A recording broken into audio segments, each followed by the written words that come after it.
Welcome to the Two Geeks and a Microphone podcast, your one-stop shop for television, movie, video games, comic books, book reviews, and more. Now, without further ado, here's Steven and Mike.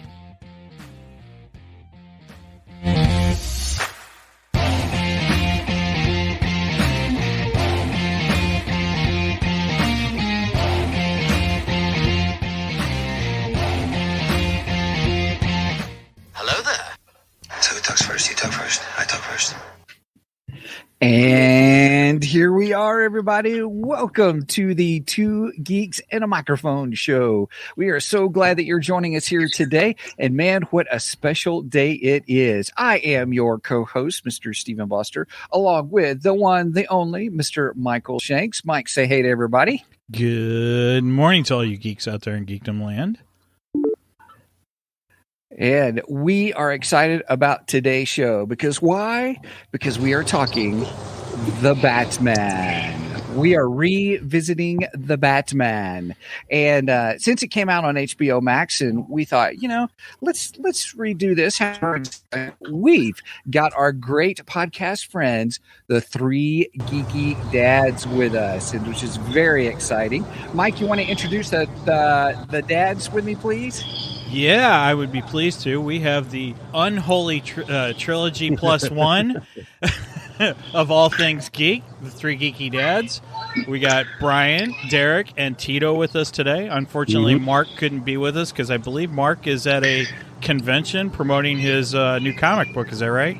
That's right. Yep, Monster Expo. Yeah, nice. In Fairhaven, Massachusetts. Mark is selling issue 2 of Werewolf with a Chainsaw. So we wish Mark all the luck in the world. Hope that he sells lots of comics and get some good coverage there. That would be awesome.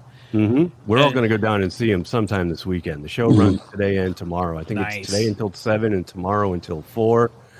And stop on by. There's going to be lots of cool stuff. Other than Mark. Mark being the coolest thing probably there, but well, of course. I mean, one of the three geeky dads. That's right. That's right. Course. So if you're in the Fairhaven, Massachusetts area, stop on by. Awesome. Steven, are you back? Steven lost his audio there for a second. I am back. All right. It keeps happening to me too. Yeah. I don't know what's going on today. Yeah. You know what I think? We're overloading the system. I think what it is. Too much geek. Excessive geekness. Excessive geekness. I love it. I think what it is we're going to talk some Batman. We got Batmite attacking us. So, although I feel a little bit privileged that Batmite's attacking us, but that's just me. So you're a fan, Mike? Oh yeah, I like Batmite. Oh. You don't like Batmite? He makes me cringe. Yeah. He's supposed to. He's doing his job then. That's what he's supposed to do. That's true. He is. I only know him from like the cartoon, so he always reminded me he was like the Scrappy Doo of the DC universe. No, I like Batman or Batmite better than Scrappy Doo. I hated Scrappy Doo. That's how I felt about Batmite too. No, I think Batmite's way funnier than Scrappy Doo. Anyway, before we get started, since we are talking Batman, I think it's pretty appropriate that we give a shout out or we give our condolences to the late great Neil Adams. As of recording this is April 30th, 2022, and we had just heard, most of us geeks had just heard yesterday that Neil Adams had passed away.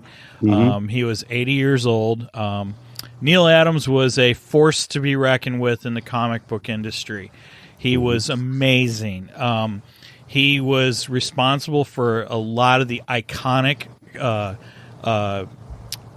figures that we see, or iconic images that we see of Batman, Green Lantern, Wonder Woman, Superman, all the DC heroes pretty much throughout the 60s and 70s.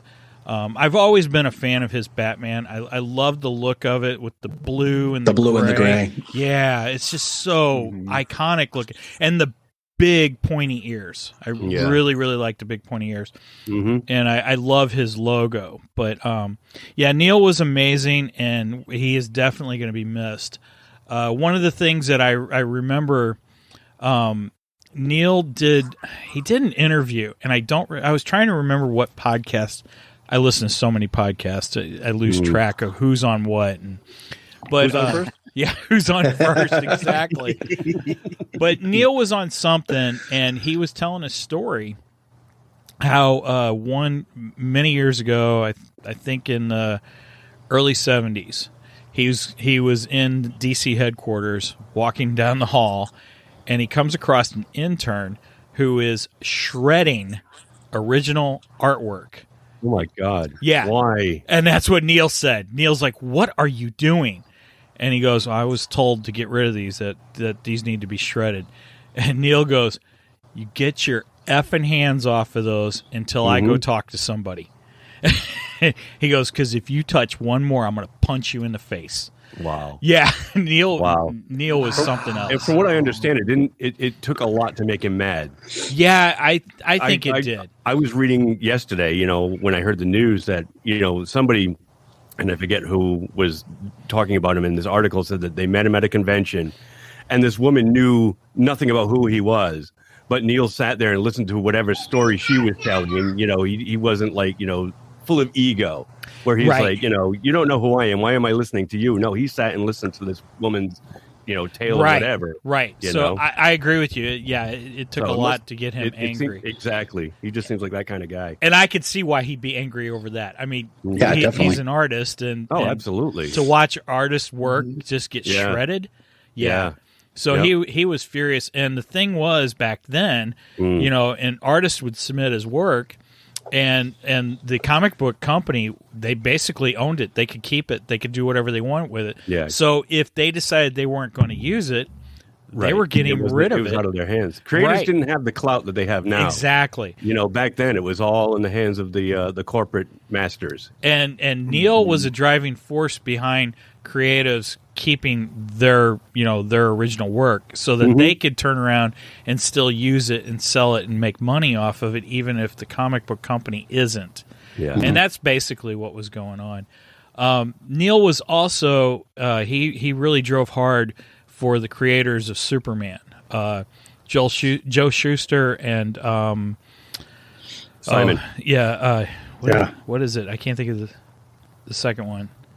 Anyway, the creators of Superman, when the Superman movie came out and was a huge hit, Superman was actually being done on Broadway at that time too. Sorry, not Simon, Siegel. Yeah, right? Siegel and Schuster. Siegel and Schuster. I always say Simon and Schuster for some reason. Because you're thinking of Simon and Simon and Garfunkel. Or Simon and Garfunkel. Simon and Schuster, a publishing company. Simon and Schuster is a publishing Simon and There Simon. you go. Yeah, that's why I said Simon and Simon. So anyway, the creators of Superman, both of them, one was going blind, and the other, and he had no health insurance, and the other, Tito looks like he's having issues. No, couldn't hear you, Tito. Nope, I can't hear you, Tito. Anyway, they were I both. can tell he's mouthing some 4-letter words.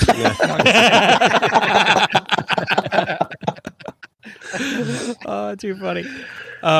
Anyway, they were both in financial trouble, and they were getting no residuals Nothing from them, from DC Comics. And Neil fought for their rights to get them health insurance and retirement from DC Comics. So Neil, like I said, was a driving force in the comic industry, and he will definitely be missed. So I just wanted to make sure we covered that a little bit. Me now?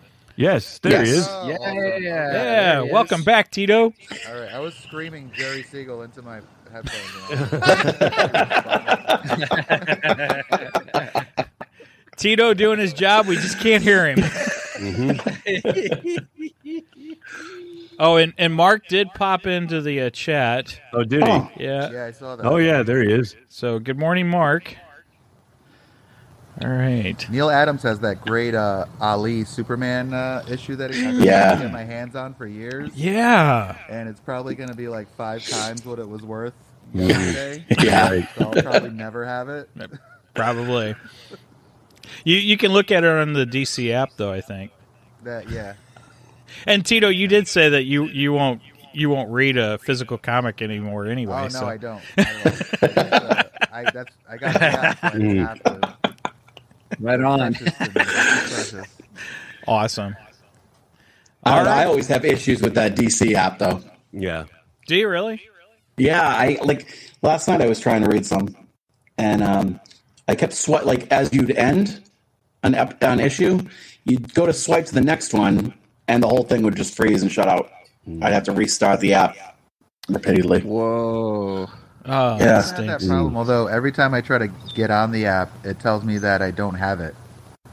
And I have to you got to re-log in. Yeah, it's weird. Yeah, it's weird. Man. It's not charging me extra, but it definitely. Well, that's good. I keep having to create a new password. Yeah, another 100. Yeah, that wouldn't be good at all. So, Derrick, I'm still getting a major static from you. And there's an echo, too, now. Yeah, I hear an echo from everybody. Is that me? I don't know. I think it is you, Tito, because you're the only person I don't hear echoing. Me too. Son of a gun. It's son of a biscuit-eating bulldog, by the way. You know what it is? Because the headphones stopped working, so I can hear you guys as you're speaking, and I can hear me through you. Oh, you know what it is? It might be picking up your speaker then. Yeah, so it's picking up the... What if I'm going to try something. Oh, mad scientist over there. I'm going to smash it really hard. Find the heaviest thing to your left. You going to go all Office Space on it? Gotta pick up your phone and blow. Is that better? Old school Nintendo. Yeah. No more echo. There we go. Or very little Okay, echo. cool. Great. Yeah, you sound really I don't good think now. I hear the echo. Okay. Let's do it Yeah, this that way sounds then. great. Oh, hey, you sound better too. All right. There we go. Tito, now the show is yours. Take it, Tito. Yeah, right. All right, Steven. So we covered Neil Adams, and Yeah, no, thanks for talking about Neil Adams too. I appreciate it and stuff. So I thought that was a great idea on your part. Thank you. And much of his work is, I think there's a lot of folks out there who don't realize that the work that you see or some of the pieces that you really enjoy, especially a Batman, that was his. Are his, yeah. Yeah, I was wearing a T-shirt yesterday. I must have been channeling him because I'm pretty sure the T-shirt I was wearing is his work because it really resembles his work. It doesn't have a Neil Adams autograph on it or anything, but or signature or anything, but it looked like that style, that same style that he did, which is just like I said, it's an amazing artwork. I love that styling of Batman. Yeah. Yep. Okay. Well, any other nice words about Dr. Neil? Actually, it's not a doctor, but Neil Adams. We just made him a doctor. He's a. I meant to say master. About Dr. Strange the last few weeks, so you just had it on the brain. There you go. And we're not quite done with Doctor Strange either. Yeah. I mean, he definitely kicked in. He kicked in a level of like realism to his, with the Green Arrow, the Speedy being addicted to. Yeah, he did a lot of to that. drugs. Kind of added something. It kind of gave an edge to DC for sure. I forgot all about that. Popcorn. He was responsible for that iconic cover of Speedy shooting up and that's right. Green Arrow and Green Lantern standing behind him. Yep. Yeah. That was an extremely controversial issue of the time too. Yeah, I can only imagine. Those are some of my favorites. When they push the envelope and the envelope. Yeah, I think DC was kind of the force behind that to start. I think that issue really kind of started that to where they really started to tackle social issues and stuff like that. So So again, Neil Adams was a force to be reckoned with. Yep, I stand behind that. Yep. All right. Well, moving on. Here we go, everybody. Moving right along. Footloose and fancy free. Who knew it was going to be a singing episode?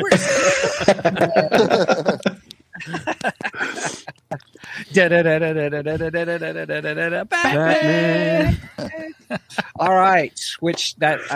How many of you have seen that? was it Corridor that did it on YouTube? Yeah, I think we posted it on our Facebook page. Yeah, that was pretty cool. Adam West into the Batman trailer. Yes. So everybody, you can check it out. I know Mike posted it on our Facebook page. I did. Geeky Dads, you got it on yours Facebook page. And there it's is on a YouTube. fun. Yeah, and it's on YouTube. But check out our pages first because you get to it faster. Absolutely. And then like our pages. Plus, there's other funny stuff. Right, exactly. Right. Speaking of which, I got to give kudos to the 3 Geeky Dads page because you guys post all kinds of fun memes. So thank you. We try. I get a great laugh. Enjoy it. So thank you. We're not as prolific as you guys as far as pumping out episodes, so we have to keep our listeners entertained while they wait for 7 days for the next episode to drop. So. Well, there are times that you guys will post something, and I'm like, oh, should I put that on my page? Absolutely, steal away. All right, Yeah. All right, I got it. I got it recorded now too. So there you go. It's legal. We have verbal permission. Yeah, you have verbal permission to steal. A verbal contract. Like I don't rob mine from other pages. right, yeah, I know. We're all Robin Hoods. The We're all Robin Hoods of sharing. memes. The Robin Hood's of meme. I like that. Steal from the geek and share with the other geeks. Exactly. Right. I love it. So we have, anybody, if you haven't seen it, it is Corridor. They do all kinds of fun visual graphic stuff and visual effects. But they took the Adam West Batman and put him into the scenes of the Batman movie. And it's just fabulous. So it's a lot of fun. Yeah. They do, and they did a fantastic job. That like the last scene with Burgess Meredith in the car during the car chase. I'm like, wow, like they did such a good job fitting him in there. Check out, they've got a 20-minute video of how they did all that too. Yeah. I'll have to watch a that. lot of their stuff is, And I love the Batmobile. I mean I love that Batmobile already, but it looked pretty incredible in that scene. I was like, if you watch the 20-minute video on the making of, like, the guy had to actually go out and he spent like $5 on like a digital model that he could plug in and then manipulate. Oh, he's cool. like, instead of creating it from scratch, he's like, oh, I found it for $5. There we go. Their behind the scenes stuff is really good. And I was showing that to my wife yesterday because I rewatched the Batman last night, and she watched the last hour with me. And afterwards, I said, hey, have you seen the deleted scene with the Joker? So I showed her that because that was part of the extras now on HBO Max. Oh, is it good? And then I said, well, have you seen this? Because I know she doesn't frequent our Facebook page. So I said, hey, check this out. So I showed her the Corridor Crew video with the Adam West thing. She's like, that's just wrong. I said, well, if you think that's wrong. So then I had to show her their video where they made an R-rated Spider-Man. Have you seen that one? I have not. Oh, check that one out. Oh. It's R-rated because of the gore factor. Okay. Yeah. Okay. Interesting. Yeah, they take all the Spider-Man and they, like, all the rescue scenes, they make it where he fails epically. I have seen that one. Yeah. It's very bloody. Oh, meanwhile, 17-year-old me is on Microsoft Paint putting my face on Batman. I know, right? And next to actresses that I have crushes on. Right. That's awesome. Wait, that's not real. We've come a long way, huh? Yeah. Well, some people have. Well, everybody, what we normally do is we kind of do our ratings of the movie, and we've already done it before, but we wanted to revisit it now that it's on HBO Max, and we want to give a shout out to Mike's friend. Listener Josh. Yep. Josh is a friend of mine from work, and Josh is a pretty big supporter of the show. He's bought some of our T-shirts and all around good guy. And Josh made a suggestion that we should change our ratings from a 5 scale to a 10 scale. And I gotta say, I think he might be right because I've had some complaints here and there where I'll score 3.5 to something, and they're like, "Well, I can't believe you didn't like it." Well, no, I liked it. That's over half. Yeah, that's not a bad score actually. So I kind of think he's right. I think we need to move to a 10. All right. So thanks for the All right, suggestion, so we're Josh. moving to it. Yeah. So we'll move to a 10 scale system. So we can do our percentages, and I don't have to keep going 3.5429. That was another reason he said it too. He's like, just rated this movie Pi. Yeah. Right. That was good. The only thing is, on a 10 scale now, Pi is bad. That's exactly right. Pi. No matter how many digits you scale it out to. Exactly. Yep. Right. All right. So we're going to do a 10-point scale, and it's already been out for months, so we've had a chance to watch it in the theaters, but also have seen on HBO Max. So out of 10, who wants to say out of 10 what should we do for our scale? We always pick something from the movie or what was it last time you guys talked about it? we did the battering. Yeah, we did the battering. Bad signals? Oh, bad signals. Bad signals. I like All bad right. signals. Right on. All right. I like it a lot. All right. So out of 10, who wants to go first? Who wants to give a shout out? Their kind of their rating and their kind of quick overview review of movie now seen it a second time. I'll start it now. I gotta give it a 10. Whoa. And each time I watch it, I like it more and more. And I think, the biggest thing, everybody knows that the Pattinson thing, and I can't get over how much I liked him as Batman. I maybe a 9 because of the fact that I don't like him in most of the scenes that he's Bruce Wayne. But that's what my wife said. But upon rewatching it, and originally, I didn't like this. I didn't like him at all as Bruce Wayne. But then the second time I rewatched it, and me and the boys were talking, like that scene where he confronts Falcone, and like about his family's past and the father, and I love that scene, and he was great in that scene. So I think the movie all around is just they nailed it, and they set up something really special and great for what could come, in the future. All the performances were great. The casting, Colin Farrell, it was they hit every check mark for me. So nice. So nice. what you're Now, actually Mike? saying is you give it a 9.5 I'll keep it easy. I'll just say 9. But very close. Very close to a perfect movie. Nice. Now, Okay. Mike, you had said something. We talked about this. About my wife said the exact same thing. Yep. She loved Pattinson as Batman, but she did not like him as Bruce Wayne. Yeah. But Mike, you said something about that may be an arc for the film. So you want to discuss that for a minute? So yeah, I think we're in a moment of we're still at the young Bruce Wayne where he's still bitter. He's still angry over his parents' death, and of course there's always going to be the angst to Bruce Wayne because you that's kind of the crux of the character. You have to have that because that is his reasoning for being the Batman is his parents' death. But at the same time, we're seeing this younger Bruce Wayne who's still angry, bitter, and he really doesn't care about the Wayne name at this point. But I think he's meant to grow and come to a point where, he appreciates the Wayne name and the value of it, and he'll embrace it more. Now, as long as he gets a haircut, that's all I care about. Yeah, I agree. That emo Spider-Man look just has to go. Yes, I'm not a fan of emo Bruce Wayne. I totally agree with you, Mike. I felt the same way. I think he's figured out who his Batman is. Yeah. He's still working on who his Bruce Wayne is. right? Yeah. Or he's not concerned with who his Bruce Wayne is. Exactly. He's only concerned with the Batman. Which is the real mask. Yeah. People talk about it all the time that Bruce Wayne is the real mask. That's the real disguise. Yeah. And they touched on that too in the movie with his discussions with Alfred. Alfred's like, you're still a Wayne.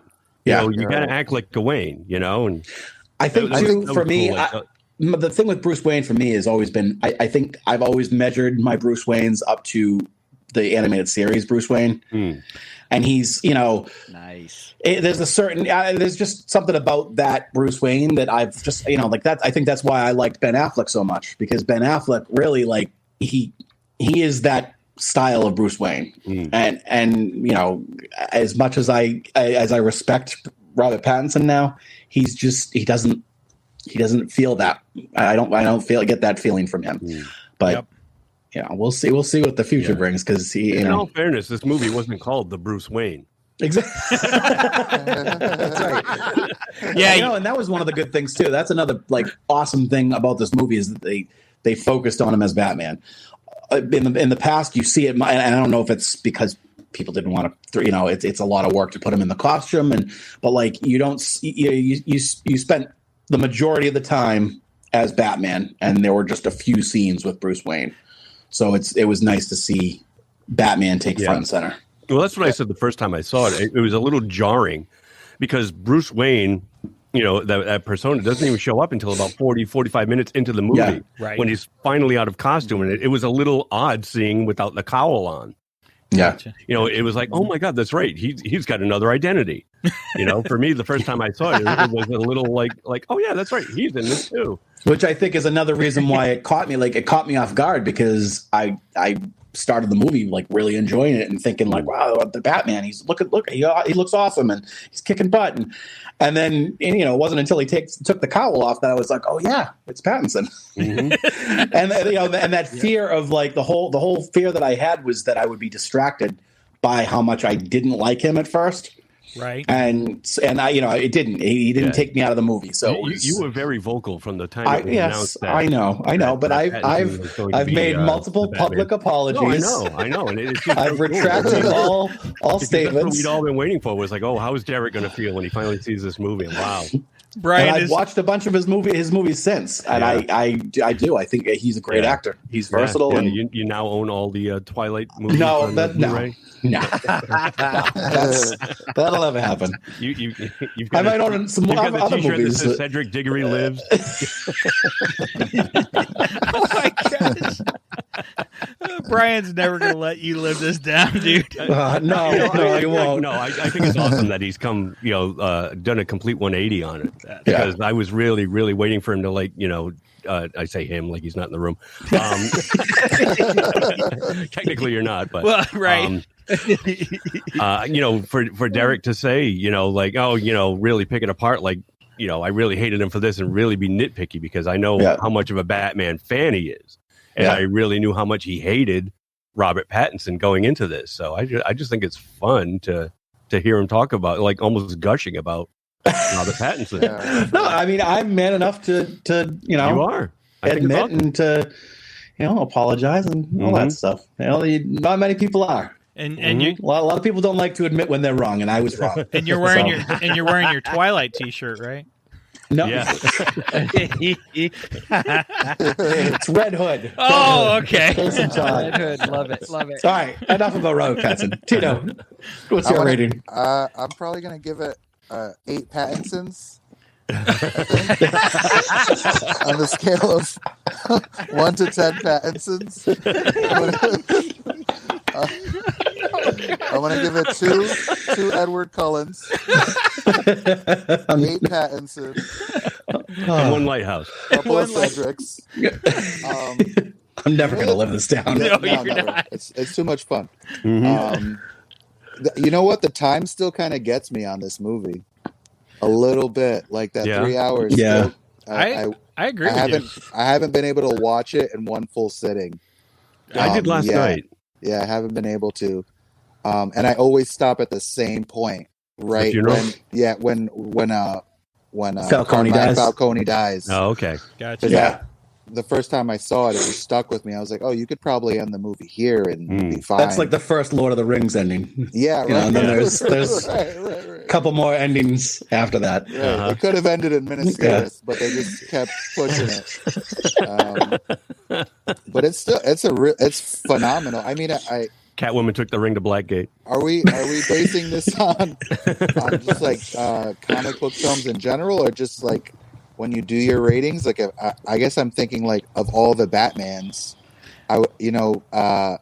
obviously 89 so high to me, but I think if I watched both movies today and I had never seen either, like this movie, I think is probably a better movie. It's probably the best of the bunch. That's saying a lot. Yeah, and I'm not a Nolan fan. I've seen them all. I'm not a fan of Christian Bale's Batman so much. His Bruce Wayne is okay. But yeah, this movie I thought was a lot of fun. I thought Colin Farrell stole the show. Absolutely. I think 100%. He's phenomenal. It was so well casted. And I liked seeing Batman fail. I like seeing him like kind of figuring it all out. Yeah, and how he's not fully fleshed out. Bruce Wayne isn't quite there. Batman isn't quite there. I wouldn't say he failed, but he has some.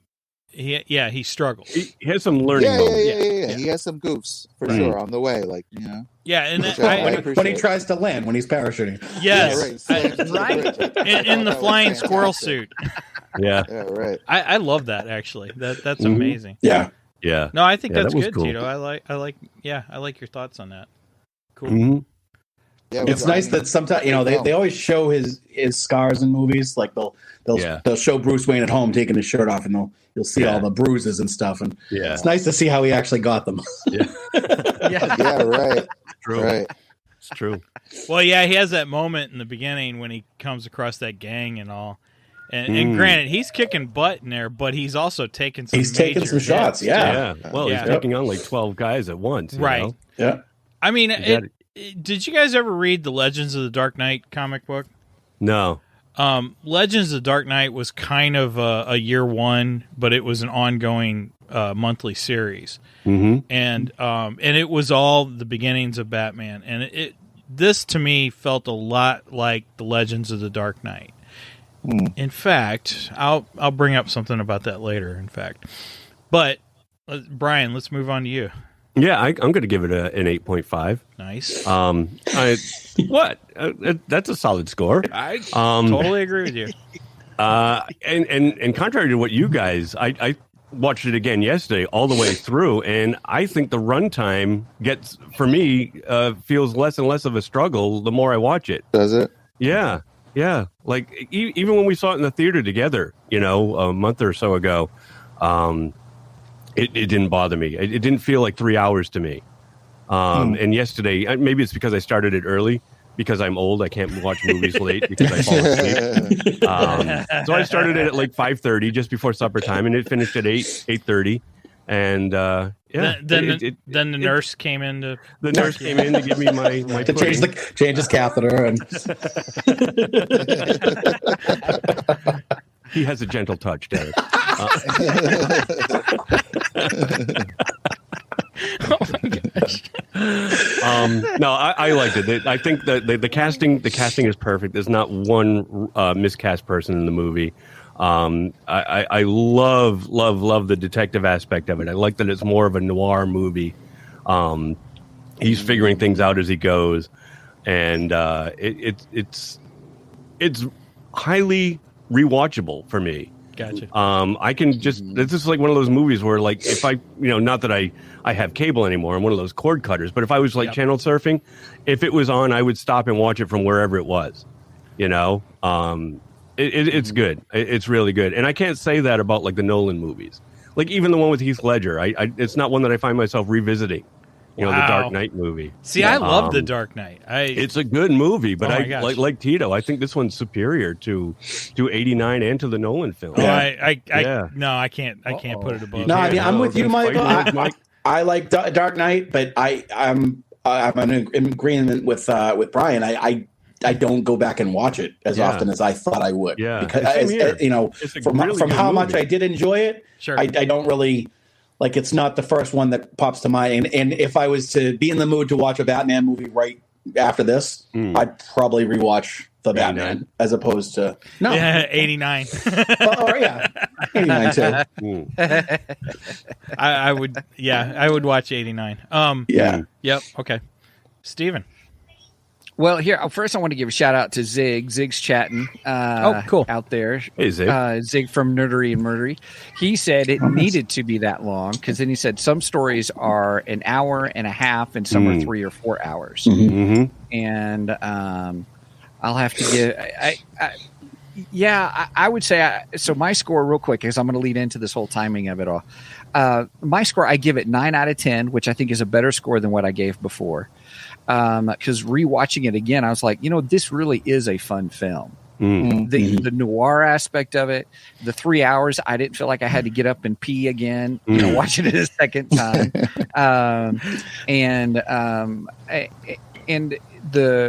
You guys are right. Colin Farrell just did a fabulous job as the Penguin. He really did. When we were watching, I brought up a picture of Colin Farrell on my phone and showed it to my wife, and she goes, "Who's that?" I said, "That's the actor playing the Penguin."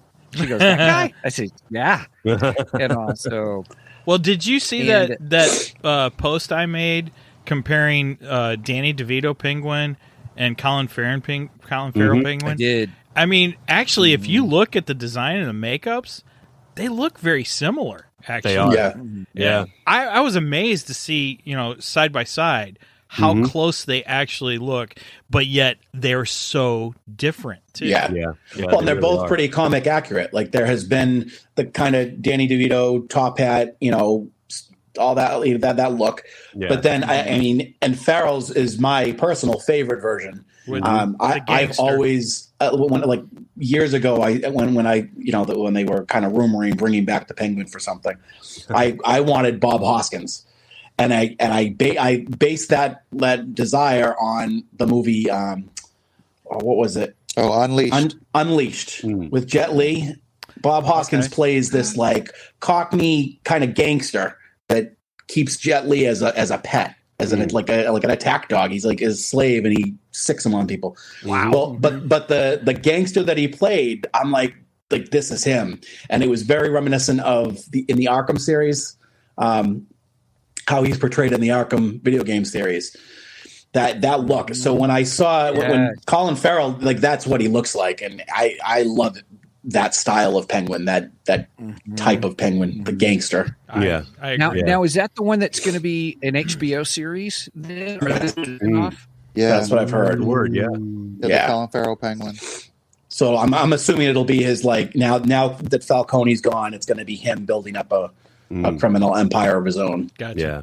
Oh, nice. I saw Zig's comment, and Zig said something that I said a long time ago, too, that they spent all that time making up Colin Farrell to look like Richard Kind. It's like, why not just hire Richard Kind? Yeah.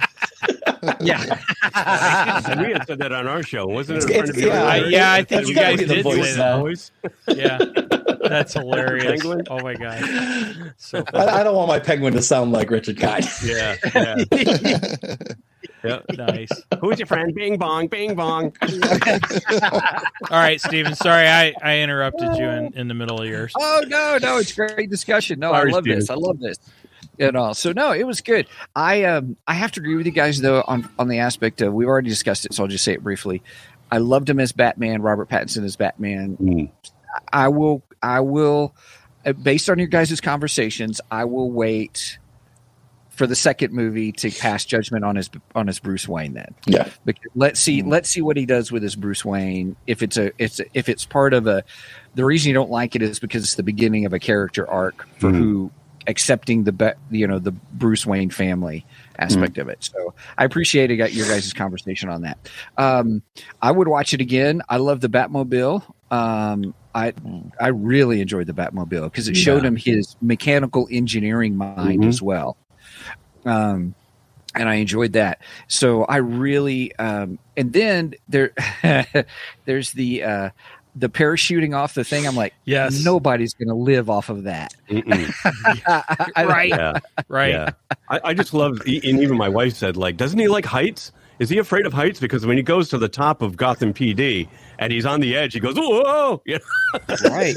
I said, maybe he was just, not aware that he was up that high at first. I think that's what surprised him. Yeah, I think that was a great scene, actually. Yeah. I enjoyed that, too. And I don't think I think you're right. I don't think he's afraid of heights. I think it just shocked him for a second. Yeah.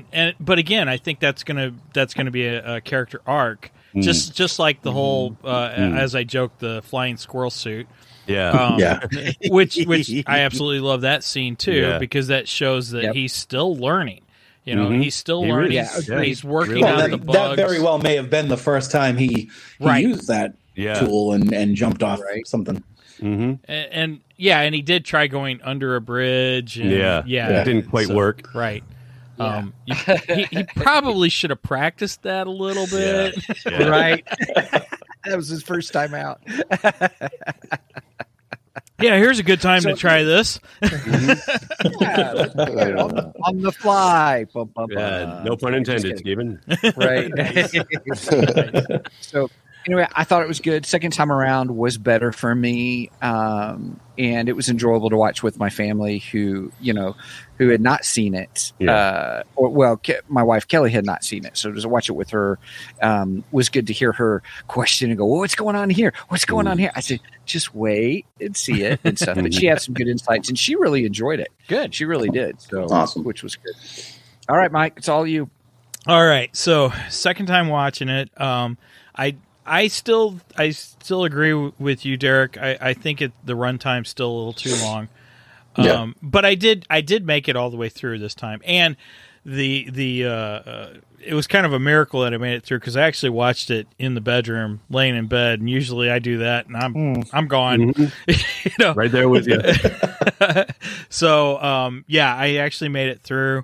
I think it was more enjoyable the second time watching it than the first time. And I love all the same aspects. I love Colin Farrell as the Penguin. I think he did an amazing job. I actually like Commissioner Gordon a lot. I thought he did really well. Yeah, Jeffrey Wright is an awesome actor. And let's see, Robert Pattinson again. He the voice of the Watcher. He the voice of the Watcher? He was. Oh, really?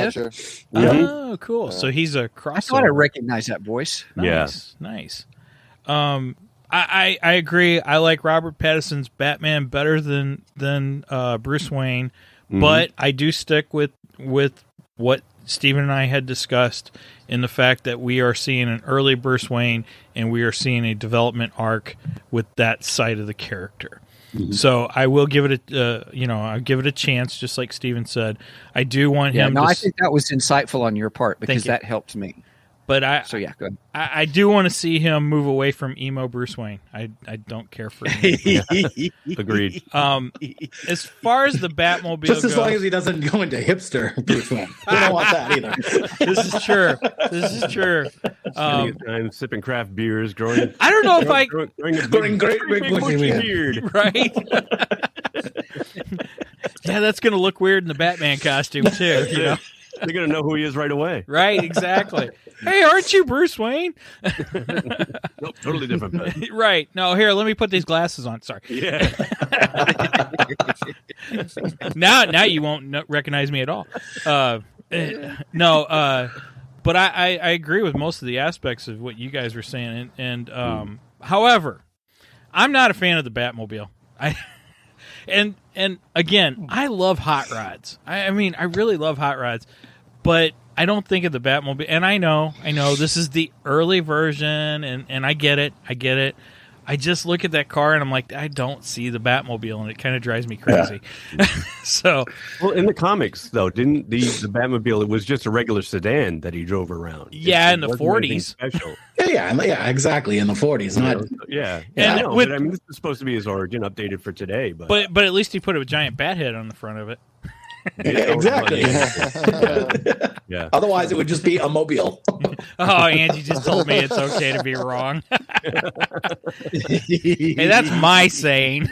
I'm in agreement with you, Mike. I felt the same way about it, and I'm hoping that you're right. I think that especially obviously the thing just went through a big chase and crash, so it's going to need work for the next time he uses it. Well, hopefully he makes an adjustment. I agree with you. I want to see something that looks more bat-like. I agree. Yep. I don't want to see just a regular cool car. It's a cool car, but put that movie in Fast and the Furious where it belongs. Exactly. With a turbine engine, on the back. Yeah. Exactly. Give me a bat. Now his cycle looked a little more Bat-cycle-ish. It did. It had ears on the the front cowl. Yeah. So I'm like, well, why couldn't you made your Batmobile more Batmobile-ish? So with that said, I will give it an 8. I'll give it a solid 8. I enjoy the film. I am not going to say it's my favorite Batman film. It is not. I still rank 89 Batman the highest. I think I always will. Yeah. Somebody smack him. I think we've heard this before. Hey, Steven, is Kelly there? Have her smack you for me. I love the 89 Batman film. And hey, hush. Michael Keaton, he is. I'm Batman. He is Batman. Anyway. And I still like The Dark Knight slightly more. And I think that's more because of Heath Ledger, and because I really, really love the Heath Ledger Joker. I think he's pretty amazing. So he was great. He really was. So I'll put it under those two. It's getting higher on my list, but still can't rank it the best. Just I'm not sure how I feel about this new Joker. After seeing that the deleted scene and even the scene in that. Yes. Go ahead. Yeah, I'm not a big Joker fan to begin with. I think that he's just overused. But I understand that you have to, to have Batman, you got to have the Joker at some point. But I don't like the look. I think that I'm not a big fan of that actor either. So I didn't like him in the Eternal. Yeah, I didn't like more of him. You might change your mind like you did with Pattinson. Well, that's true. That's true. I should probably, That's true. You've only seen him in one body of work, I guess. Yeah. I've only seen Eternals, so yeah. But yeah, I just wish that they'd stop using the Joker so much. See, I loved that Joker scene. In fact, I still stand with what I said when it came out. Steven, that's what I was going to ask you. Would you give it a better score if that movie? I mean, if that scene was put back in the movie?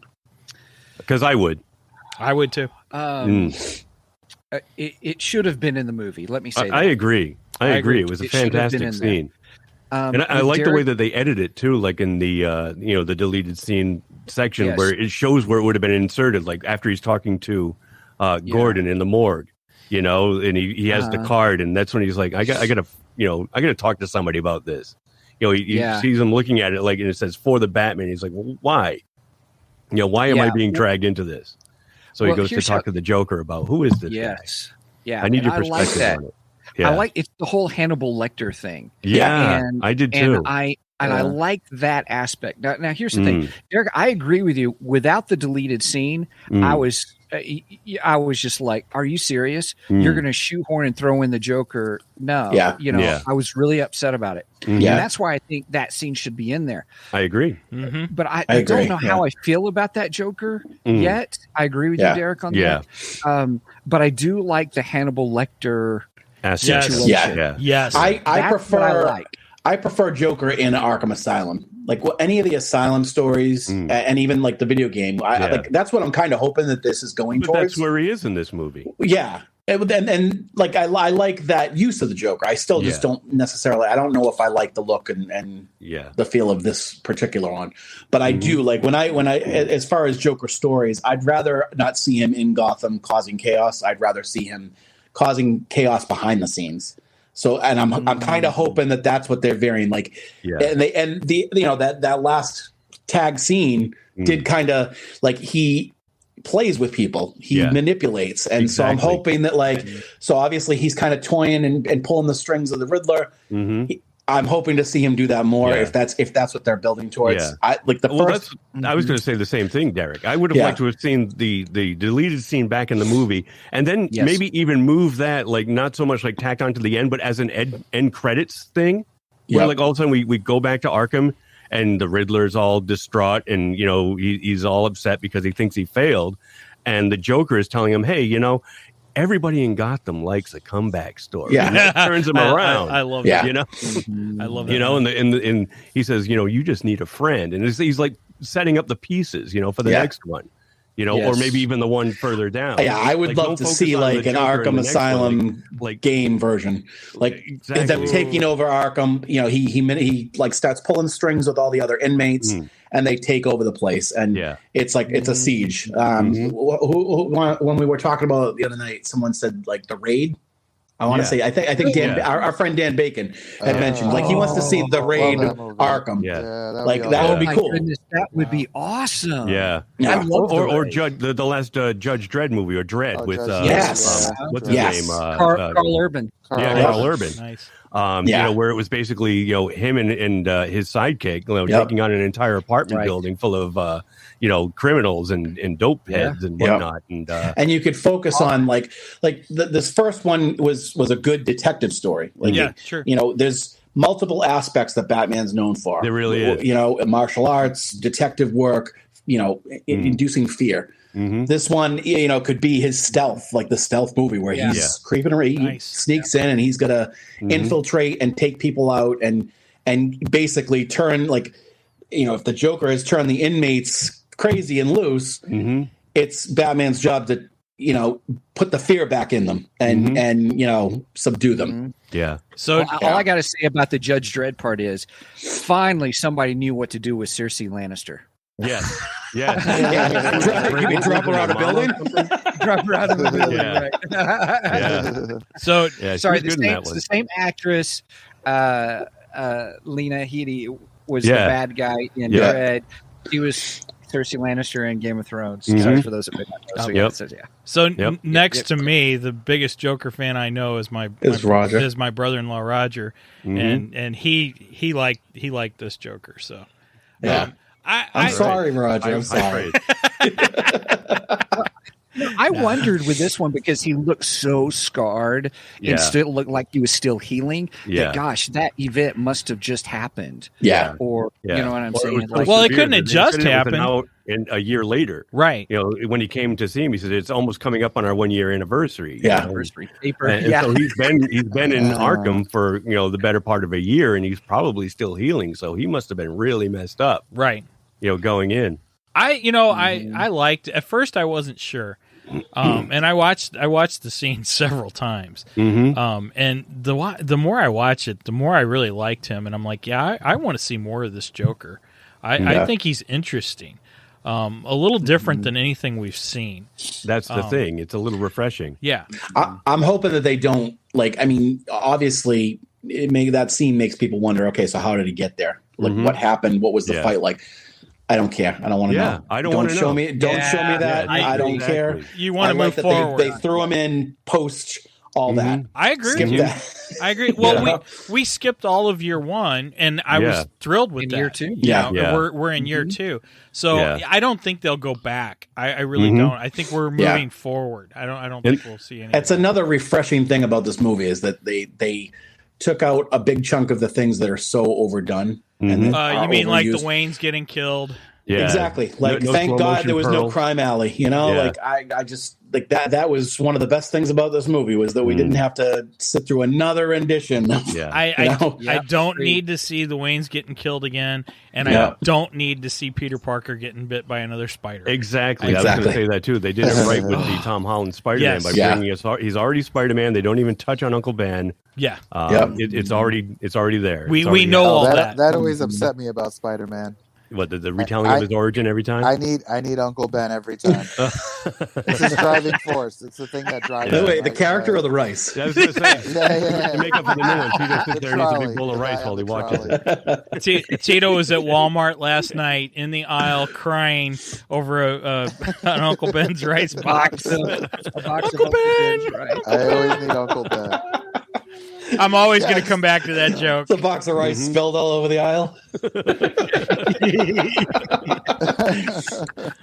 Tito picks it up on the back. It's written with great power comes great responsibility. You need that. That's his driving force. It was always his driving force. I like that they revisited it with Aunt May, but I thought it took too long. With hot Aunt May? But I don't mind not showing Crime Alley. I don't know. Without the pearls. I have a problem with hot Aunt May. Yeah. Oh, I don't. I think it's wrong that Aunt May's hot. Aunt May gets better and better looking with each iteration. I think they should. They should have shown Aunt May driving a Buick Skylark. There you go. There you go. Oh my god! Metallic mint green, right? Yeah, that's right. Okay. We're squirreling off into Spider-Man. Yeah, sorry. I wanted to bring it back to what we were just talking about, how he's just starting off. One of the little details that I did really like in this movie was the fact that after he goes out the first night, he comes back and he starts writing in his ledger about, I have to push myself. Yeah. I need to be stronger. I need to, I need to be this and that. And he closes the ledger, and it's called the Gotham Project, year 2. Oh, I didn't notice that. Oh, yeah. Oh, cool. So it's like, is this like one big social experiment to him? Oh. And then later on when he's talking to Gordon and he realized that the Riddler is drawing him in, he says, maybe it's time for the Batman to end. Yeah, I remember him saying that. I'll just close the book on this little project that I'm doing, and I'll just go back and I'll focus on being Bruce Wayne, or maybe I'll be something different. Not a vampire. Not a vampire. Not a vampire. A sparkly vampire. That's all. He did get used to working at night, though. That's true. That is true. And sleeps during the day. Yeah. So that was just one little detail that I liked. Well, in '89 Batman, he hangs upside down too. That's right. That's right. Oh yeah, he sleeps upside down. Oh yeah, that's right. That was kind of a weird scene, but it really was. That's pure Tim Burton for you. Yeah, that's true. That's true. I still love that scene though, and he even kind of moves his arms like a bat. Yeah, he does a little. Now, one of the things that I picked up the second time watching it that I didn't pick up the first time, Bruce actually injects himself. Yeah. At one point. Mm-hmm. I missed that the first time watching it. And that scene alone made me think of Legends of the Dark Knight, because in Legends of the Dark Knight there's a storyline that's one of my favorites, and it's called Venom. So anyone who knows Bane knows that Bane gets his strength from a drug called Venom. Yeah. Well, in the Legends, and it is green. It's glowing green. Exactly. Yep. And in the Legends of the Dark Knight, Batman, and this is before Batman meets Venom, Batman comes across Venom and he starts using it and gets addicted to it.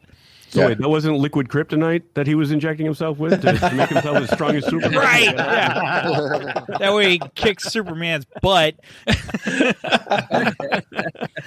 And then I can quit hearing the whole Batman could never beat Superman crap. Right. I get that all the time as a Batman fan. Anyway, but yeah, I noticed him inject himself, and I'm like, ooh, is that Venom?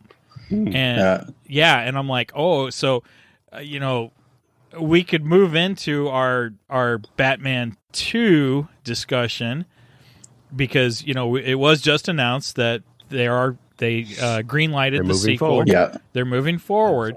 So yes, where do we go from here? Are we looking at a Batman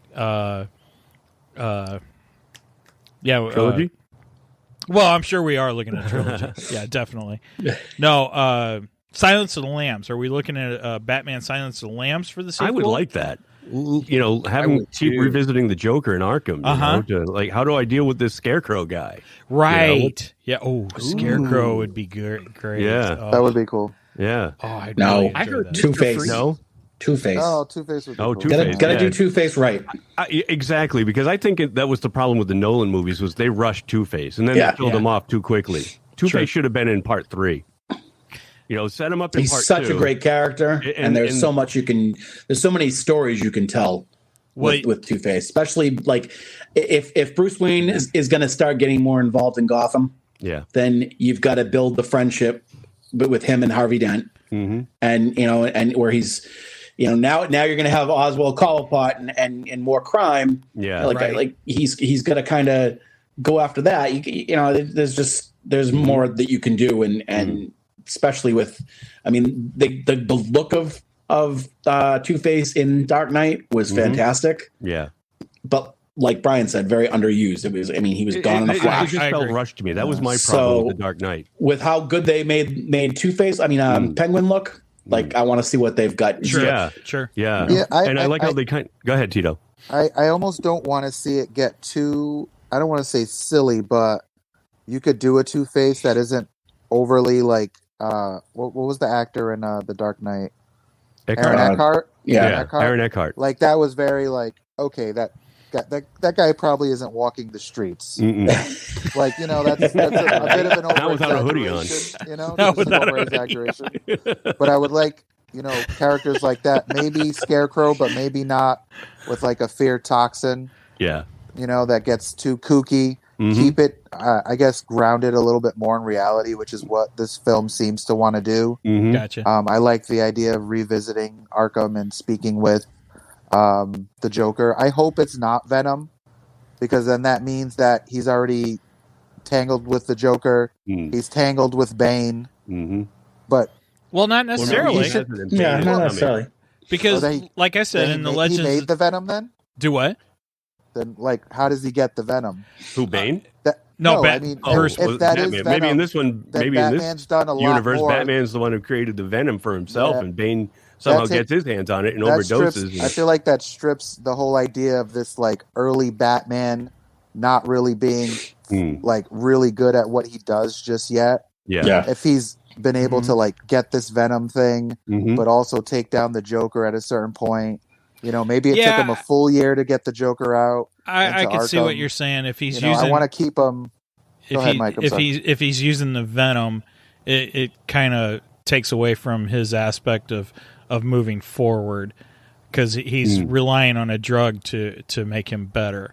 Yeah. So I get what you're saying. There is that, but the idea of like his backstory, I want it to be as like scarce as possible. Sure. Like I do want it to feel like he's really just kind of new at this whole thing. Okay. Callbacks or things like that make it seem like he's been around maybe a little bit longer than he has. Yeah. Or it could allude to maybe he's doing a little bit more than he should be. Okay. At least maybe it's the early stages of Venom. It's basically like an adrenaline. That's what I thought. Right. Maybe someone figures out like, Batman took a beating fighting the Riddler. And all those people at Madison Square Garden or wherever the heck they were. All the nobodies. Someone finds out, well, how did you do it? And they find out about some, what was injected in him or something. And then they want to get their hands on it and build on it and make it Venom. You know what I mean? I don't want to see the movies go that way. Yeah. For me, at least, I wanted to keep it as like, I like the Riddler gangster stuff. I like the serial killer aspect of like Me too. The Riddler. Me too. The Joker makes sense in this world. He could be like a mastermind. That's just a more of a character than anything. Yeah, and I like the fact that the cops view him as a freak, who shouldn't be there. Yeah, and they're giving Gordon all kinds of shit for it. Oops, sorry, there goes the E for the Wasn't me. Nice. Keep it together, Brien. Hey, I'm sorry. I promised myself. I do want to say this, that on our Facebook stream, as it's doing the closed captions, it did plot that out and put stars on your words. Oh, did it really? All right. That's awesome. Can we really test this, Steven? Algorithm. Well, Facebook's on high alert whenever the three geeky dads are around. Steven did say that in our description of this episode, he put cuss and discuss. So that's right, he did. So far, this is the only one. So, and it was a mild one. That's hilarious. I love it. So where do we want to see Batman go then? I mean, I like the idea of Scarecrow coming in. I think that would be really cool. I do like the idea of Two-Face. We haven't had an introduction to Harvey Dent, so do we get introduced to Harvey Dent in this Gotham TV series that's coming up, and then that goes into the Probably. Batman 2? Well, that's the thing too didn't it? It got scrapped. They're doing an Arkham Asylum series. I think they're combining it, Tito. So it's instead of just focusing on Gotham PD, it's going to be a Gotham PD and Arkham. I like that idea better. Yeah, like that, and that right there is a perfect way to start showcasing who we want to see, and a good way of like them basically giving when the Nolan verse came out, everybody wanted to see what would Nolan do with this character and what this character, and how would they look like? What would the design be? Now they can do that with the Reeves characters, and this way, by the time the second movie comes out, you've got all these characters established, so you can focus on either a new character or an old character, and maybe build throughout that series the Harvey Dent character, right? So that you can utilize them more in the second movie. Gotcha. And then plus you get Catwoman. Obviously, Selena Kyle is going off to do her thing. Hopefully, she'll get herself a nice pair of goggles and nice look a little bit more like a sock. Yeah. exactly. Throw away that sock hat she's wearing. Stay out of Halle Berry's closet. Heck, go in Michelle Pfeiffer's closet. I don't care. There was nothing wrong with Halle Berry's closet. I wish. It was just wrong with the movie. What did you say, Brien? The wardrobe was the problem with that movie, Derrick. No. I agree. What? The Catwoman. You mean Catwoman? Yeah. Agree. Everything else was. Mm-hmm. Agree. Yeah, the wardrobe was the least of the problems there. Issues. First of all, the problem was it wasn't even Selena Kyle, so Exactly. That's right. I have issue when you put Catwoman in a movie and say that she's not Selena Kyle. I'm like, yeah, well, I ain't going to see this movie because that's not Catwoman. Apparently, okay, we need to stop this. I got PTSD from that film, so I'm just saying. I refuse to watch it. I won't watch that movie. I'm sorry. Did they not pick up a comic book? She's going to be out there, honing her cat burglary skills, and hopefully we'll see more of her. And And Penguin is still out there too. Yeah, he filled the void of Carmine Yeah, Falcone. Right. Yeah, they said I that. think that's gonna be a great story. When Batman or Bruce Wayne was doing his narration at the end, when he was telling, the audience basically that he needs to be a symbol, he needs to be something more. And the news is focusing on him. The mass vigilante is helping everybody out, and blah blah blah. And that's when the Riddler starts to get he sees the thing and he's like, oh, I failed. He's becoming more. I didn't defeat him. He's actually becoming more of a hero for the people of Gotham. Sure. He's not just a vigilante anymore. My only gripe with these movies is that they all start with the early days of Batman. Right. And he's always this young actor. Yeah. And it just means for me that I'm not going to get to see any of the Bat family added into these films, which stinks. Now Warner Brothers, they'll put out an 18th Batman. Well, now Batfleck with this one. Batfleck was the older Batman, and the Bat family was already gone. I know, So right? we completely went past. I want to see Jason Todd. I want to see Cassandra Cain, the real Cassandra Cain, not Birds of Prey Cassandra Cain, and even Signal and Batwing. I want to see these characters on the screen, and they keep making these Batman movies that they're great, but you're starting at a timeline that it just doesn't fit. Adding a Robin does not fit into these movies, which is why I like the idea that it's with this one with the Joker, he starts ahead. It's a skip ahead. They need to do that again and skip ahead. And where he's already got at least he's working on Robin number 2 or Robin number 3. Yeah. Well, that might be. You never know. There might be a time jump. Keaton's coming back. Yeah. Keaton's coming back for the Batgirl series. That's right. Yep. Yeah. They could expand into other things. I mean, there seems to be a the lot of Batwoman Batman movie, stuff right? happening. Or the Batgirl movie.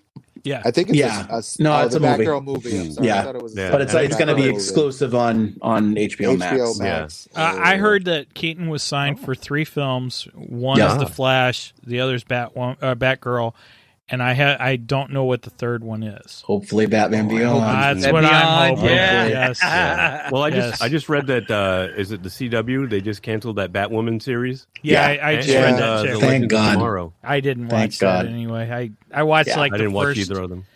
I think first episode. I heard them describing it as canceling that woke show, Batwoman. Oh yeah. Is that the wow? Was that the title of the wow? No, of the article. Yeah. No. Wow.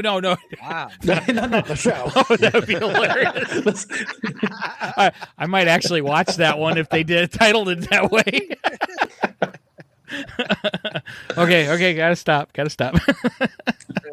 don't want to get too far into that, but I didn't like that show at all. No, me neither. I never watched it. Cringy. Yeah, I didn't mind her like she was good as Batwoman in the beginning. Like I liked the look of her. I mean, she's not Ruby Rose. Ruby Rose. Oh, because that guy. And so I liked when she was in the crossover with the Crisis on Infinite Earths. But like the show itself, I mean, I wanted to like it because I'm a Bat fan. Well, of course you do. It just was. Yeah.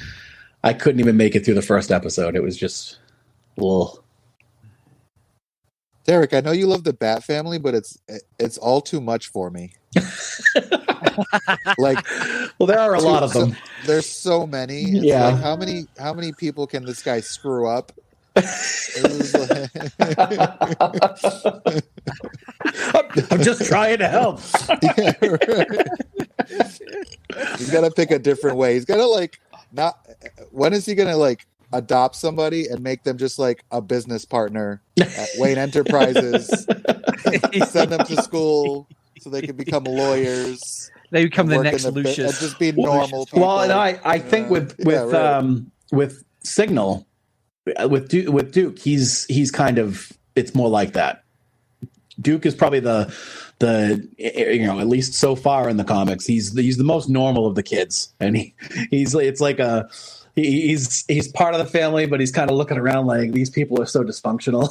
Okay, Derrick, help me out here because I'm not up on the latest of the Bat family. So who's Duke? So he made one of his first appearances in the We Are Robin series.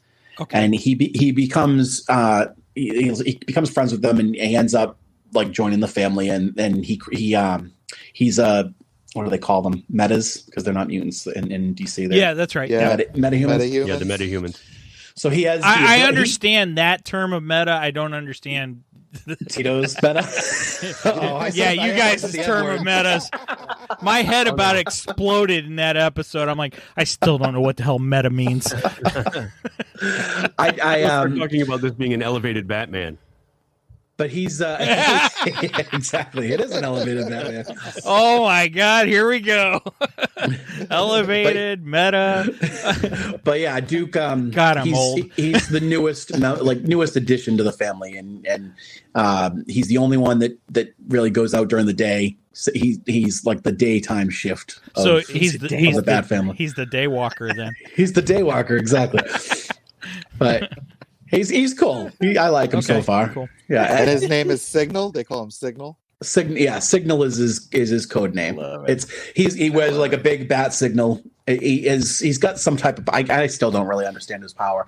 He can use light to basically see the past. Like he can see what happened. So wait a minute. Let me get this straight. So this guy walks around in the day with a bat symbol on his chest. Yeah, and they call him yellow Signal. costume. Right. So it looks like a motorcycle costume, pretty much any one of us could be Signal then. Well, yeah. No, but that's funny. What is he? He uses light to look into the past? Yeah, his ability is he can use light and basically see what happened in a room or somewhere. What happened. Yeah. It's kind of like a detective thing. See events rather than having to. What does he see when he uses a black light? How gross is that? As long as he stays out of Dick Grayson's room, he's fine.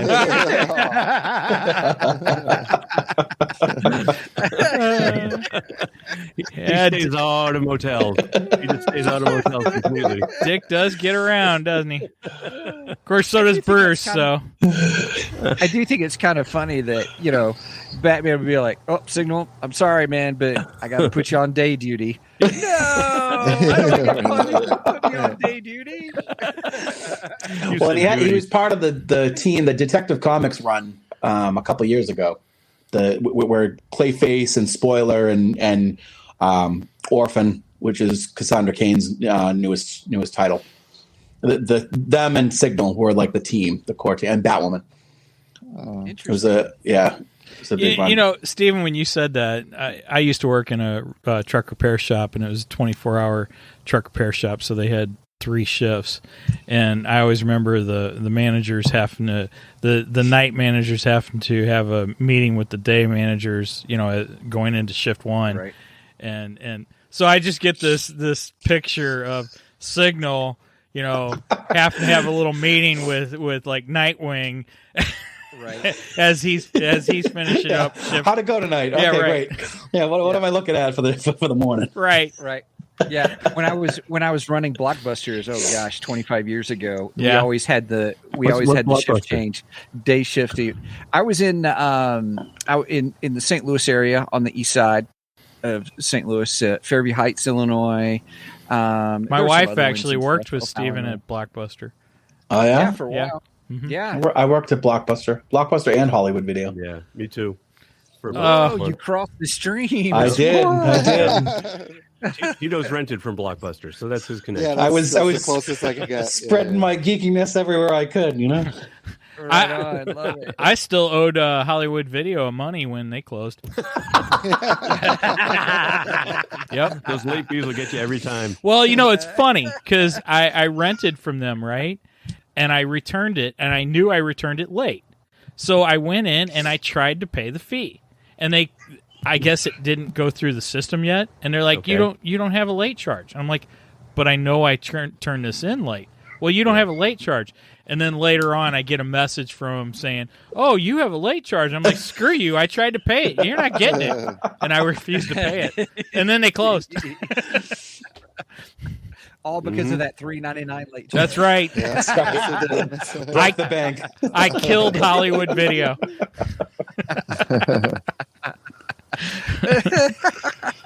Nice. All right, so we were talking about Signal. Oh, where we want to see the series go. I am excited to see if with Colin Farrell they're doing as a criminal, him becoming the crime boss. I do like that, replacing Brien. I think how you said replacing Falcone. I think that's going to make a great story. Mm-hmm. And then with Arkham, to see if Joker becomes like the criminal mastermind, like beyond everybody, that I would like to see. Yeah. Again, that's kind of like that Hannibal Lecter or seeing someone, because one of my favorite lines in that deleted scene with the Batman and with this new Joker was, well, normally you're ahead of the curve. Yeah. Kind of a thing. Yeah. And realizing how the two of them are such a battle of wits or battle of minds. Let me rephrase that. That just coming together and playing off each other what one knows, or hey, I'll tell you this, but you got to tell me this, quid pro quo, kind of a thing. So that's what I'm looking forward to in that Arkham series. Nice. You want to see Joker getting a reach around? he's one hand scratches the other. I'm not quite for sure what you were talking about. Oh. No, I heard that Dr. Freeze may be in it. You mean Mr. Oh, Freeze? that would be good. Doctor. Oh, Yeah. Man, I'm still on that doctor. Yeah, you're I went to ICE medical school for a reason. Well, I guess technically he is a doctor. He's a scientist, he's a right? scientist. He could be a So doctor. I guess we could call him doctor. All right. But I heard he was going to be in number 2. Oh, Is he? Rumor. Total rumor. I would love to see a good live action, as long as he doesn't come in and go, "What killed the dinosaurs?" The Ice Age. My name is Freeze. Learn it well, for it is the chilling sound of your doom. Whoa, you did that quick. Yeah, that was impressive. You know, That's one of the few that I can do. the only aspect of that I actually enjoyed was him in front of all his little henchmen, and he's having them sing the song from the Rudolph, the Mr. Ice, Mr. Freeze from the Rudolph series. I'm Mr. White Christmas. Yeah, that's it. Yeah, Doing a little dance. yeah. Now that was funny. But other than that movie sucked. Cool party. Wait, Derrick, do this one for me. Here you go. I'm putting it up on the screen. Get to the chopper, Batman. It's pretty good. I might have to record a few of those, Derrick. You're listening to two geeks and a microphone. Oh, I like that. That's at 1 hour and 19 minutes in. Thank you. Steve is taking notes and marking where these sound drops are.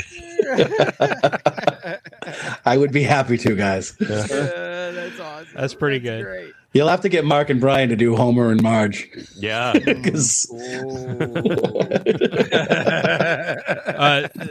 one I do pretty well is Bobby from King of the Hill? Yeah, King of the Hill. Yeah. Oh, yeah. Let's see. That's not my purse. I don't know you. No. You start with any key. Where's the any key? Ooh, that's pretty good. Oh, it is. Like him and Mark does a mad March. Oh, Margie, you came and you brought fed me a turkey. On my day away from worky. Now, Bobby, you can't go around kicking people in their testicles. That boy's not right. there's something wrong with that boy. Oh. All right, Stephen, my face is starting to hurt. Mine too. It happens every time we get you guys on. Oh, too funny. Oh, well, goodness. So, all right. Any last comments, thoughts, opinions about the good old The Batman and where we may be going? I'm just going to say that I really enjoy it. I will watch it again. The 3-hour runtime does not bother me, and I'm looking forward to part 2 and part 3. Nice. Yep. Agreed. Someday when I have the time, I would like to just watch this and the Justice League 4-hour movie and just call it a day. I don't know why you would want to punish yourself with the other one, Derrick. No, wait a minute. The Justice League movie's good. The Snyderverse Justice League is good. Don't get me started on him. Oh man, not a fan. Oh, we've got to have discussion. Oh yeah, that might liked it. I liked it. I'm not a fan of him. Yeah, that I know, movie but still did not make me a fan of Zack Snyder. Wow. Well, you don't have to be a fan of him. Right. Okay. I do enjoy Batfleck, though. I like him as an old, rugged, beat-up Batman. He's just like so comic accurate. He just looks like he's ripped from the pages. And plus, he's from Boston. You know, gotta love him. You know, I like that. That's good. You know what's funny? What's funny is he's from Boston. Boston. Every time that anybody from Boston is in a Boston-based movie, like they just overdo the accent and it's awful. Yeah. But I was after watching Batman, I wanted to watch more Robert Pattinson movies. I was like, all right, I got to give this guy a chance and check out what else he's made. He did a movie called what was it? Not High Life. Well, there's two of them. There's High Life. Oh, Good Time. Or Good Times, something like that. I haven't seen that yet. And I thought at the beginning of that movie that it took place in Boston. It actually takes place in New York City, but he sounded like a Bostonian, and I was thinking to myself like, Jesus, he's doing a better Boston accent than any of the Boston actors that exist and that make those movies. Nice. It turns out he was just doing a really bad New York accent. He was in the wrong area. He's British to begin with anyway. So. Well, that's true. Isn't that what a Boston accent is? Just a bad New York accent? Oh, careful.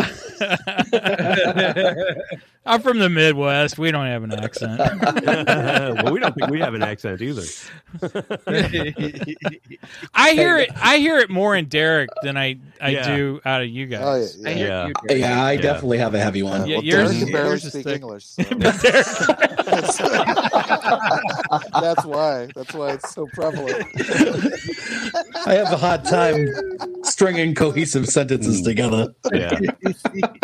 Well, I like your accent. My wife says if I drink a lot, or if I'm talking, it comes out more. My accent comes out. I start dropping my R's. Yeah. Like Derrick does. When I talk about talking about something exciting, or if I get angry, like if I'm ranting about something, that's when it really comes out. Right. But love it. Nice. But hey, the country started started in Boston, so we talk right. Everybody else, you guys all went off and did your own thing.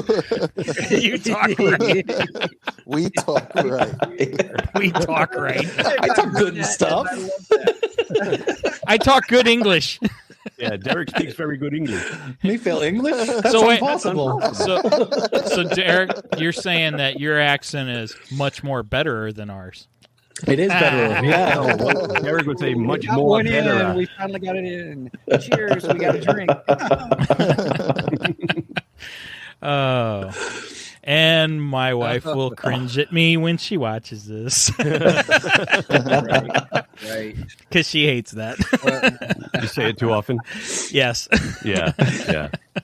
Yeah, we all have those little sayings that we have our taglines and our Uh-huh. That's right. Okay. Yeah. Well, I gotta say, it has been great to have you guys on the show. Thank It's you. been great with being with you guys again. It's Absolutely. we always have a good time together. Yeah, we do. Yeah, we do. My face is hurting. It's a good sign. Mike and I were talking before the show that, one of the great things about doing the podcast over the last year has been becoming part of this geek community. Yeah, absolutely.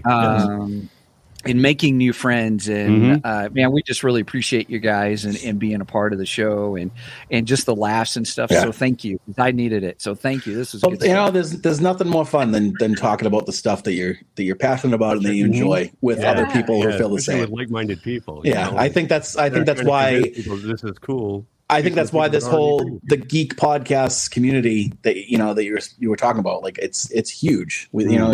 You go online, you can find a million of us, and I think that's why is we just enjoy talking about the things that we like, and we have fun doing it. So, well, I remember our first meeting we had with you guys, and we talked for 2 hours. Yeah, and I got done, and my wife looks at me, and she's like, "Man, that's like you guys knew each other since childhood." Seriously. Yeah. Seriously. Yeah. So Yeah. So yeah, we hit it off really good, and I'm glad. I'm glad that Brien reached out to me all those months ago, and we were able to start this, and we've got a good connection with you guys. Right. So yeah, definitely. Yep. Cool. I'm happy I found you guys. Yeah, me too. Yep. Yeah. Like-minded voices out there in the East. Oh, we love you. Oh. I didn't mean for it to sound that sappy, but no, it's true. It's true. We have a great time getting together with you guys, and here's to many more collaborations with you. Absolutely. Yep. Absolutely. As long as you'll have us back, we'll come back. That's definitely. Right. That's right. We'll keep the cussing to a minimum. I'm just happy that I was the good one today. Once in your life. Oh gosh, that's great. All right. Well, with that, hey everybody, be sure to check us out at 2geeksmike.com, the number 2geeksmike.com, and where it's kind of our hub for everything for our merch page, and we've got new merch on there for our Ko-fi site where you can support us, where all that money goes directly to just paying for the show.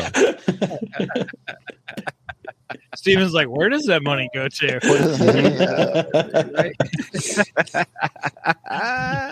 Yeah, but also, hey, Brien, you want to say everybody can catch you guys, your site and stuff? Yeah, we can be found at www.3gdpodcast.com. That's www. The number 3 gdpodcast.com. And like you guys, it's kind of our hub for everything too. We've got one click buttons where you could subscribe to us and listen to us through the podcast platform of your choice.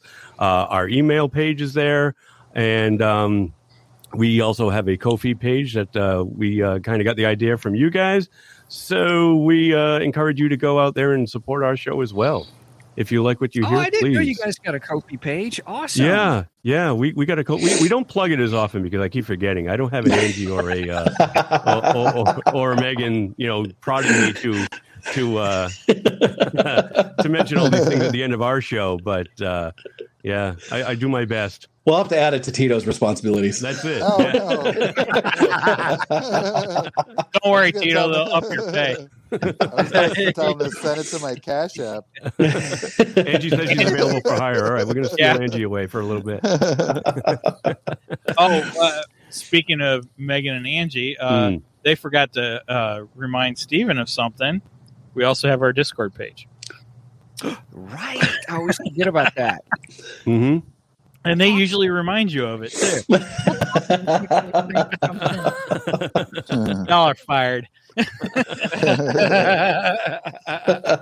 worry, we'll rehire you the next episode. Yeah. Well, just so everybody knows, if you, at any tier level for us on our Ko-fi page, you get access to our Discord server.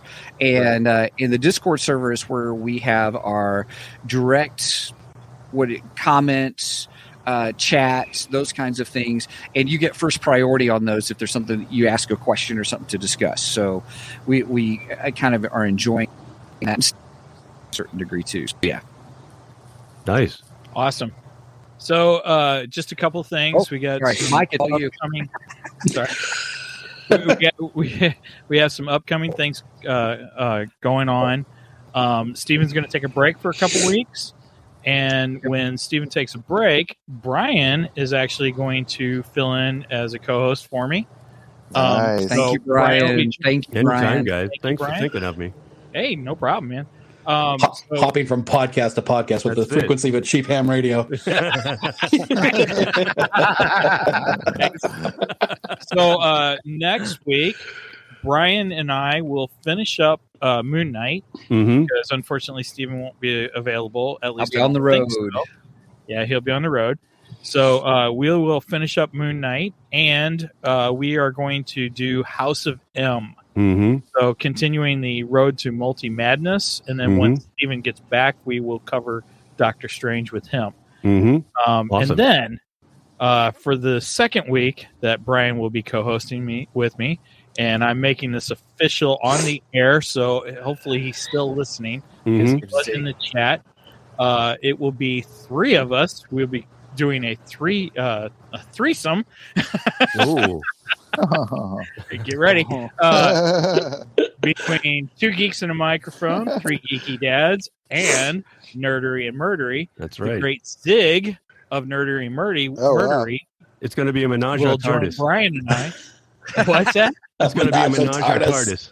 Yeah. Menage a TARDIS. He's going to join Brien and I for a Doctor Who discussion.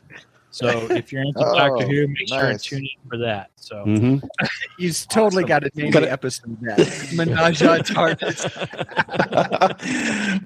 We're not going to sit around and compare each other's. What are those things? The Daleks. The size of their Daleks. Yeah, well, it's definitely bigger on the inside. Those are the only Doctor Who isms that I know is Dalek and TARDIS. I'm having streaming issues right now. So. Oh, sorry. Oh, it's all right. That's probably because of what Derrick said. I'm sorry. It might be because Derrick just sounded like a Dalek to me. So it's because I've got the biggest. Exterminate. Nice. All right. So with that said, anything else, Steven? No, I think we're good. That's exciting. Good stuff coming up. Derrick, thank you so much for being on here. Tito, thanks for being here. Brien, thanks for being here. And Brien, thank you also for filling in for me. I really appreciate it. Thank you. Oh, I don't know. As long as he comes home to us. That's all. we need him back after he gets loaned out. Yeah. Come on home, Tito. You got to return him back in the same way you found him.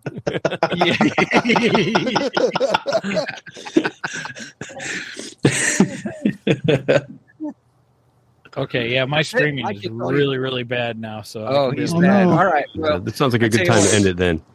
Yeah, we'll call it a day. And so, Mike, you want me to close it out? Can you hear me? Can you hear me? Yeah, Steven, go ahead and close this out because I can't hear you guys. All right. Well, hey, everybody. With that, I just want to say thank you again so much for joining us. We really appreciate you being here with us. And as Mike would say, over and out. And I guess since this is a Batman thing, I guess how should we close? No, I'm just still going to say, may the Right. All right. Well, may the force be with you, and hopefully I get the right ending. Here we go.